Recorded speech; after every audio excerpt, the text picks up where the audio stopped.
And speaking of hope and grit and changing the world, those of you who have chosen to work with children, you are the domino tappers. Seemingly small acts of kindness can lead to a domino-type effect that can affect a child for years to come. Me standing here today is proof of that. You are poised to impact lives in ways that many other graduates this weekend will not. I'll be honest. When I was in school and the faculty room door closed and the teachers talked about that kid, I was that kid. I came into kindergarten never having owned a book. I had not been read to, and I had not visited a library. And because I did not know my letters in kindergarten, I was stamped with the, "We won't expect much from this one." And that stuck for a good, long time. My 5th grade teacher didn't ask me for an assignment the entire year. Kids often think that makes me lucky. But the thing was, I was smart enough to know what that meant. It meant he thought it didn't matter if I did the work or not. And that began to frighten me. By the time I entered 6th grade, I wondered what would become of me. And then I met my 6th grade teacher, Constantine Christie. Do not doubt it when I say that he saved me. Well, how did he do that? Here are just some of the ways. He smiled at me when I walked into the room. That sounds like a small thing, but I had not been smiled at often by teachers, and it made a big impact on me. Mr. Christie knew that a person with such influence, a teacher, should use or spend his words carefully. He knew that misspoken words could not be unheard by a child. He knew he had power. You, all of you, have a unique position of influence standing at the front of a classroom. No matter what grade or what level you teach, please never forget that. Mr. Christie handed me Tales of a Fourth Grade Nothing by Judy Blume. It was a much more difficult book than anything else I'd been given in school up to that point. He said, "I want you to go home and read this." I narrowed my eyes and asked, "Why should I?" He leaned forward and locked eyes with me, and he said, "Because I think you can, and I want you to try." Well, it turns out I did try, and I could read better than anybody thought. And by the way, I would have done anything he asked me to do because he cared enough to ask.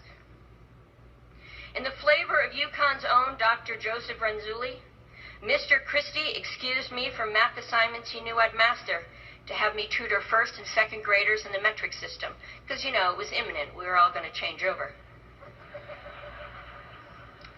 It wasn't difficult, but again, his trust in me made a huge impact. Mr. Christie held up a high bar and fully expected that I jump for it, and I did.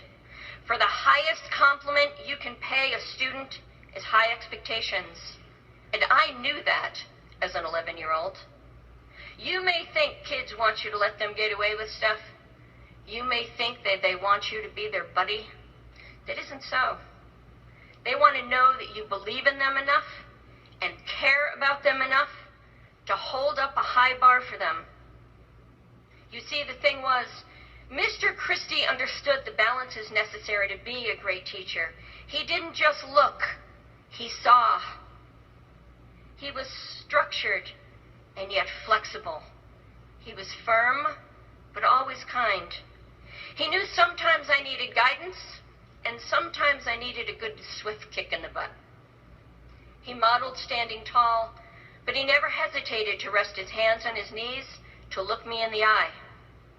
He knew there were days to demand my homework and days to simply ask how I was doing. And lastly, he didn't just see a student. He didn't see future test scores. He saw children. And if you see the child first, the student will work very hard for you. I promise you that. We all want to be seen and heard, don't we? And children are no different. And all of these things that he did combined changed my perception of myself. Future teachers sitting here today, school psychologists, coaches, anyone who works with others who may look up to you, you are the perception changers. Hold up a mirror in front of someone, change their perception of themselves for the better, you change their world, inside and out. On the last day of school, I couldn't thank Mr. Christie. I simply had both too many things to say and not nearly enough. Please know that you will have students that will make a big deal of you. They will write you notes, and they will draw you pictures, and they will jump around you flapping their hands, and that is all really cool. But keep in mind that the students who cannot do those things are the ones who probably really need you. So, now, all of you soon UConn alumni and future world changers, stay grateful, because here's a secret. Gratitude will keep you happy. In the midst of setbacks and sadnesses, we find what we look for. As a kid going through very tough times, gratitude actually turned out to be a life-saving coping mechanism for me. Gratitude, shining a light on the positive, even when things seem dark, is the best way that I know to pursue joy. Also, anything that matters in this life, career, relationships, happiness, they're about action. Words alone are thin and frail. Love is a sweet word to hear, but without action beneath it, it means very little. So embrace the verbs in your life, for nothing is ever accomplished by staring at blue skies and merely dreaming of better things. Be the solvers and the doers, the helpers and the reachers. Reach for opportunities. Reach beyond what you think you are capable of. Reach for those who need help, and reach for the ones who love you.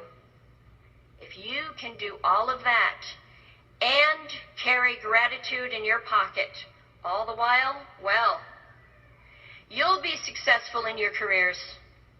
But even more importantly, you'll be darn good humans, and pretty happy ones at that. And remember that when it comes to life and love and teaching and friendships and coaching and writing and 1,000 other things, it's never about merely holding on. It's all in the reaching.